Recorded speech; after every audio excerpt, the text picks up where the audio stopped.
Hello, Assalamu alaikum. It was a beautiful morning, winter morning today. সকালে ঘুম থেকে উঠে মনে হলো যে কিছু একটা বানাই, স্পেশালি বিফ জাতীয় কিছু যেটা একটু ডিফারেন্ট হবে। তো পাকিস্তানি একটা রেসিপি থেকে ইন্সপায়ার্ড হয়ে দেশি গরু মাংসকে একটু ডিফারেন্টভাবে রান্না করার চেষ্টা করছি, দেখি কী হয় শেষমেশ। প্রথমেই যেটা দেখলেন যে ইনফিউজ করেছি তেলটাকে যত রকমের কাটা মশলা যেগুলো থাকে সেগুলো দিয়ে। অ্যান্ড আনলাইক রেগুলার বিফ যেভাবে রান্না হয়, এটাকে শুধু তেলের উপর ভেজে আলাদা করে নিয়েছি। এরপরের স্টেপগুলোতে দেখবেন যে মাংসটাকে আলাদা করে কষানোর চেষ্টা করেছি, কিন্তু এই মাংস থেকে যতটুকু পানি বের হয়েছে সেই পুরো পানিটাকে আলাদা করে ফেলেছি এবং পরবর্তীতে এক পর্যায়ে এই পানিটাকে আবার দিয়েছি এবং এক্সট্রা এক ফোঁটা পানিও অ্যাড করিনি। এবং নর্মালি গরু মাংসে যত রকমের মশলা দেওয়া হয় সেগুলো তেমন কিছুই ব্যবহার করা হয়নি।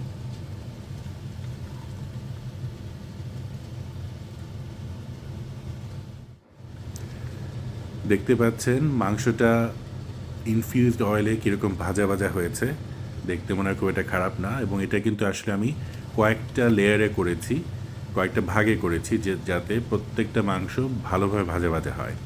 তো লবণটা পরে দিয়েছি এবং ওটাকেও দুটো লেয়ারে দিচ্ছি যাতে ভালো করে লবণগুলো ভিতরে যায়। এবং এইটার পরে কিন্তু মাংস থেকে আবার একটু পানি ছাড়বে। আর বেশ অনেকগুলো কাঁচামরিচ দিচ্ছি, আজকাল কাঁচামরিচ তো এটা কোনো ঝালই থাকে না। প্রথমে ভেবেছিলাম টমেটো দিব না, পরে টমেটোটা অ্যাড করলাম। ইনফ্যাক্ট এই রেসিপিটা পাকিস্তানি একটা ডিশের থেকে ইন্সপায়ার্ড যেহেতু, ওখানে এইটা দেওয়া ছিল। বাট খেয়াল করবেন বিচিগুলো কিন্তু একদমই সরিয়ে ফেলেছি। তো তার মানে টমেটোর শুধুমাত্র ফ্ল্যাশ মাংসলো জায়গাটাই দেওয়া হয়েছে এখানে। ভালো করে মিশানো হচ্ছে এবং তারপরে আবার খেয়াল করবেন যে আমি আদাগুলোকে লম্বা লম্বা করে কেটে দিয়েছি এবং যথেষ্ট পরিমাণ দিচ্ছি যাতে আদার একটা জিং টেস্ট পাওয়া যায় মাংসের সাথে। সেই সাথে শুকনো মরিচ দিয়েছি, ঝাল ঝাল না হলে তো ভাল লাগবে না খেতে। আর পেঁয়াজও দিচ্ছি, যদিও এবার পেঁয়াজ দিয়েছি, বোধহয় পেঁয়াজ নেক্সট টাইম দিব না, দেখি কেমন হবে। আর রসুনগুলো আমার ইচ্ছা ছিল আস্তে দেওয়ার, তো আস্তেও দিয়েছি ঠিকই, বাট পরবর্তীতে এগুলো একদম গলে যাবে।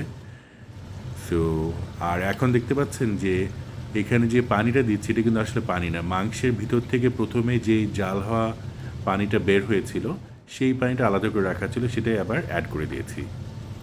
সো এটাকে এখন বিভিন্ন পর্যায়ে কষাবো এবং এটা পুরো পানিটা অ্যাবজর্ব হবে। The Salt snake given. is calling me. I want to have fish. Can check if the salt is okay or should I put দাও তো ফটকা দাও তো। Yummy, yummy, yummy.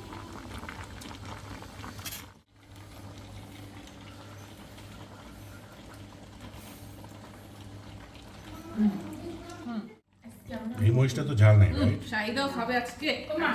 গরুর মাংস শাহিদা যদি ভাবতেছে এখন আমার রান্না করা লাগে নাই, ভাই আজকে রান্না করছে, আমি আমরা রান্না খেতে পারবো। করবো, শাক ভাজি করবো, ফুলকপি আলু ভাজি করবো, মুরগি রান্না করবো, ভাত বসাইছি রান্না করতেছে 1 ঘন্টা। 1 ঘন্টা। পরে এটা সিমার হবে যখন, পরে তখন একটা এটা সময় প্রপার আসবে। ব্যালেন্সটা আসবে। আমি গড়ি দেখছি কোন একটা সময় আছে এখন 1:30 বাজে সেই ওই যে তো লাভ ভাগে না টাকা লাগবে না লবণ থেকে একাই আইবো নে কিন্তু মাংসের আমার ভালো লাগে এরকম যে আমি গরু মাংস খাও, কষানো সহ কষানো যে মাংসের যে টেস্ট, পানি দিলে ওর টেস্টটা থাকে না। কিন্তু এটাতে আমি একটু ওয়াটার দিই না। মাংসের তো পানি বেরিয়ে হ্যাঁ। গরু মাংসের পানি বেরিয়ে আমি যে মাংস রাঁধি একবারে পানি দিয়ে দিই বাকি পরে আর পানি দিই আলু যে রান্না আলুর মতো দেই এক খালি রান্না সে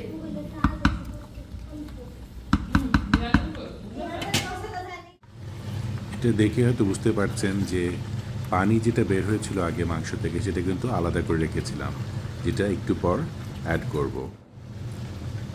এইখানে দেখতে পাচ্ছেন এই সেই পানি ঝোল যেটা সেটা আবার অ্যাড করেছি এবং এটাকে এখন আস্তে আস্তে সিমার করব, জাল দিয়ে কমাবো।